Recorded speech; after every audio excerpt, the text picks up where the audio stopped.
welcome to Africa Here and Now. Now, as I understand it, I'm not a lawyer, but we can't go into the details of the legal charges that have been levelled against you for fear of breaching sub judice rules. But we can ask you why you think you ended up in jail with a slew of defamation allegations against you. Let's just say that I didn't expect the subjects of my book to embrace me and smoke the peace pipe and sing Kumbaya. I always expected that there would be reaction. This is the book, by the way. It's called Nigeria and Its Criminal Justice System. You obviously offended some people, if not a single person. As I say, we can't go into the details of that, but it was the offence apparently in this book that got you into trouble. Is that right? Yes. It's the events recorded in the book that offended the principalities and powers in my country. Let's just put it that way. The things I had to say in the book, the events I recorded for posterity in the book, the totality of the offenses that I'm alleged to have caused and the crimes that I'm supposed to have committed are encapsulated right there in the book. That's what it's all about, nothing more. And you were detained for about 3 weeks. That seemed to have had a fairly overwhelming effect on you. I looked at some videos you made shortly after your release, and it seemed you seemed completely and profoundly moved by what had happened to you.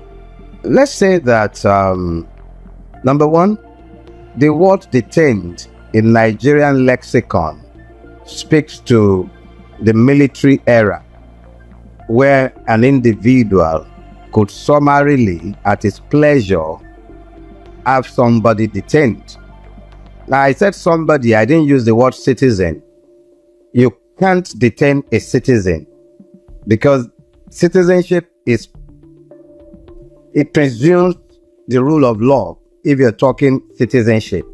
So in the days of the military, because we could not be citizens, since we were not governed by law, it was all right for somebody to summarily detain a person. In this case, I would prefer that we use the word imprisoned, because a process that advertises itself as being lawful had me remanded in prison custody. Now, the legality of that process will become the subject of litigations in the coming days, because it is my contention that the law did not apply in my imprisonment. I was imprisoned without the due process of the law. I was abducted from my office in Lagos. Policemen crossed 5 state lines from Ekiti to come to Lagos to abduct me in my office. These policemen picked me up and took me in company of a private security person who works for Mr. Afe Babalola. They abducted me from my office and hauled me before a magistrate on a charge that is unknown to law in Ekiti State. And I was sent to prison on account of that. Could we explain who Afe Balola is? He's just another lawyer. He's one of our most revered senior advocates. One of the doyens of the legal profession in Nigeria. That's who he is. Just another individual as myself. Well, he's quite a big name, a big personality. Most famous for giving £10 million to King's College London. It's a donation for students, African students who want to study human rights. Dele, your ordeal has been described as the weaponization of the legal system against dissent. You presumably would agree with that. And this action was taken, I guess you would propose, in order to shut you up, really, because the person in question didn't like what you said about him. You know, in law, we have a Latin maxim, and I would say that and allow it to suffice as an answer to your question, since I don't want to fall foul of the rule that would guard me from speaking to the case. In Latin, we will say res ipsa loquitur. The facts speak eloquently for themselves. All I have done is to write a book. I might very well be wrong. Let's imagine that I am. Surely there must be a process allowed by law for dealing with errant, foolish writers who would dare to defame legal titans or even a mechanic. It wouldn't matter who have defamed. The truth of the matter is that a legal system works on the presumption that there must be justice for the aggrieved, justice for the accused, and justice for the society. So surely this cannot be the way the Nigerian state is structured to deal with those with whom we disagree. I met better men than myself in prison. People who have no business being there that are there. A society tells you how far it has walked on the journey to civilization by how it treats its wicked. I saw the way the Nigerian state treats its wicked, the prisoners. So I am thankful for my time there. So, Dele, putting this current case aside, this is the straw that broke the camel's back, so to speak.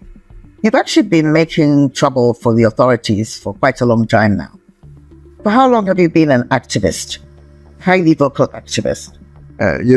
In Nigeria, the word activist is one that I try to run away from. I like thinking that I'm simply another victim of Nigeria who is unwilling to accept his victimhood and would always fight to demand that I be treated as the citizen that the system pretends that I am. I think I came to the knowledge of the loss of my citizenship, or perhaps, maybe properly put, the illusion of my citizenship when I was 16 years old. By the time I was 16 years old, I had an episode with the Nigerian state as represented by the Nigerian police, where I was succinctly reminded of the fact that I wasn't governed by law, but by the whims and caprices of men. And from that time, I'd always known that I was never going to be accepting of this. Now, you're now in your 50s, so that's 40 years. Yes, protesting for 40 years. But what I would like to point out is that, which I find interesting, is that the alleged offense for which you were locked up is pretty mild compared to some of the things you've said against the system. Particularly, it's not just this government. It's not just this eminent legal luminary. You have actually been protesting for a long time about the many things that are wrong with the country and the system. Well, let me put it this way. And this is what I've told people who have attempted to situate Tinubu within the context of my current experiences. I'm not new in the consciousness of the average Nigerian, but I think those who have initiated this round of battle grossly underestimated the person they came up against. They thought I was the average Nigerian. But the problem is that I am a victim who is aware of my victimhood. And I've been protesting on behalf of victims in Nigeria for a long time. So it was easy for the other victims to find their voices in demanding my release. It was a vicarious battle that they fought for themselves. They were not just fighting for me. They were also fighting for themselves.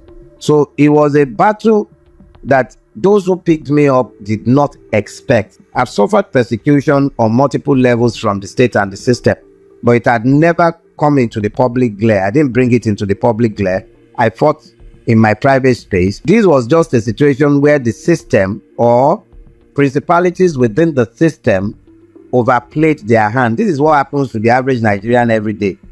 Mine just happened to be one of those cases where the average Nigerian found his voice. That's the only thing that happened.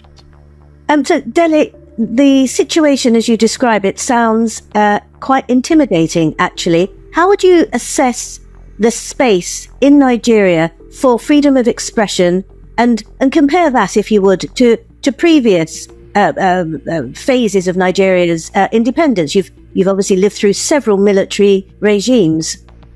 Well, let me just say that, unfortunately for the Nigerian, our situation has not changed throughout my own lifetime. What has happened is that the temperament of those in power and the readiness and tolerance of the victim has determined to a very large extent the relationship between Nigerians and those who have ruined our country.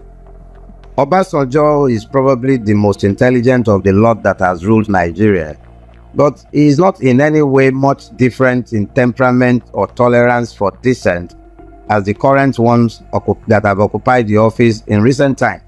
Their pretensions and delusions might differ, but the preoccupation of the men of power in Nigeria have never been different. They just want to keep the people supine while they continue to plunder the treasury and really do nothing for the people. Whether it's been the military or it's been the succession of bandits who have called themselves politicians, the reality is that the Nigerian situation has not changed. The Nigerian has never been governed by law.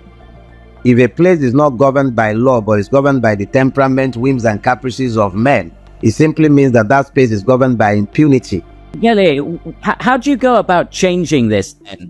Is it just down to the politicians? Or, I mean, why don't the lawyers take it on? No. The change must begin with those who should be citizens but aren't. I have been in the national consciousness for about a decade now, and the totality of my role in that space has been to awaken the consciousness of the people to the point where they realize that if Nigeria is going to be rescued, it will be because they, not the government, not the politicians, not Britain, not the US, not China. It will be because Nigerians found the grace to become. The biggest problem with Nigeria is that it is a country without citizens. When you don't have citizens in a country, you cannot demand patriotism of persons who are not citizens. So what we have first of all is a country that needs to be bettered first. The Nigerians have to have an understanding of the fact that this is their homeland. So they need to own it. It is when they own it that they will demand better, both of themselves and of their ruiners. We are the problems, but we are also the solution. Looking to our politicians for help or for change is a waste of time. You're a great believer in the people. The power of the people, which you feel is dormant, hasn't really been unleashed. Why do you think Nigerians are so complacent, cowardly even? I think that's a misstatement of the Nigerian reality. The unfortunate reality of the Nigerian is that we are all victims. But we almost always find ourselves victimized and divided by those who could show us the commonalities of our affliction. They divide us behind ethnicity, they divide us behind religion, they divide us behind the most stupid things in the world. Those who rule Nigeria deliberately divide Nigerians along multiple fault lines. So when you have a situation where the Nigerian is constantly divided, it becomes next to impossible to unite them behind common purposes. And when they cannot be united behind common purposes, it becomes easy for them to become long-suffering. Not necessarily because they cannot fight, but because they've been divided. So when something happens to someone who happens to be from a different ethnic background, it's okay. You legitimize the evil because it's not one of yours. Well, that didn't happen with you, Dele. Let me stop you right there. That didn't happen with you. Because I had been deliberate over the course of my life in Nigeria to make clear that the ethno-religious fault lines are irrelevant to your victimhood as a Nigerian. All they merely did was to provide a platform by which Nigerians could find validation for the arguments that had been raising for a long time. The person who initiated my victimization is a Yoruba man just like myself. If he were to be an Igbo person or a Fulani person or an Hausa person or an Ijaw person, they would have found a way to couch this in ethno-religious terms. But the only thing that unites Nigerians without equivocation is our common victimhood. So I had a situation where what I had been preaching and shouting about for years was playing out in public glare. So that it didn't happen to me, that was what brought me to tears. The realization that the Nigerian has actually begun to find themselves. They started finding themselves because in speaking for me, I became a composite. The problem with Nigeria is that we've never identified whom the Nigerian is because we have multiple divisions of the Nigerian. But in me, it became easier for a lot of people to find themselves. I was a victim of the system against which I had railed for years. And what I had been complaining about was being done in full glare. That's what it was. When you were in custody, a lot of people were, well, not a lot, some people were saying that we should go and beg Afe Babalola, the man who put you in behind bars. Because, you know, he's an elderly person, and here we have worship, what I call elder worship. So some people felt we should just go and beg the old man to let you go. And indeed, that was the approach that some people took. But when I spoke to you a few days later, shortly after your release, you made it very clear to me that you did not appreciate people begging on your behalf. How long? I know this is a silly question in some ways. How long would you have been willing to stay in prison? Well, put it this way. I did tell my wife, my lawyers, and a lot of my friends, in fact, everybody who came visiting at Abducted prison, I told them very clearly that I didn't expect to come out until February. I knew that the system wouldn't be able to keep me beyond February because I knew I hadn't done anything to have deserved my abduction in the first place. But I had figured that the system might be obdurate and that it might take running through the entire system before I would be released. I did not, in good conscience, expect the level of support that Nigerians threw behind me.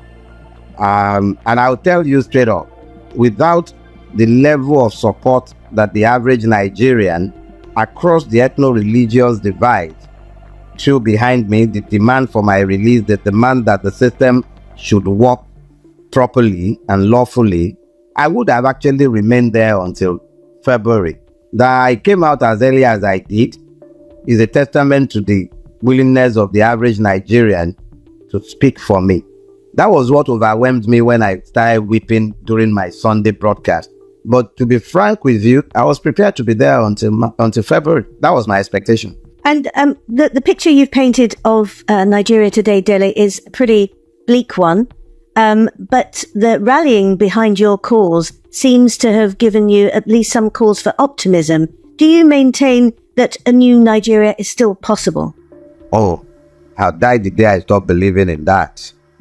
I live in the hope that we can birth a Nigeria that our children can be proud of. I live in that hope. If I gave up on that hope, I'd flee Nigeria like other members of my generation and economic class. The average Nigerian middle class person is either fleeing, planning to flee, or has fled. That is a class that has more or less disappeared. I live in the hope and faith and believe that it is possible to birth a Nigeria that can be a first world country in a couple of generations because we have both the human and material resources to get it done. So yeah, I believe, and it gave me a lot of hope.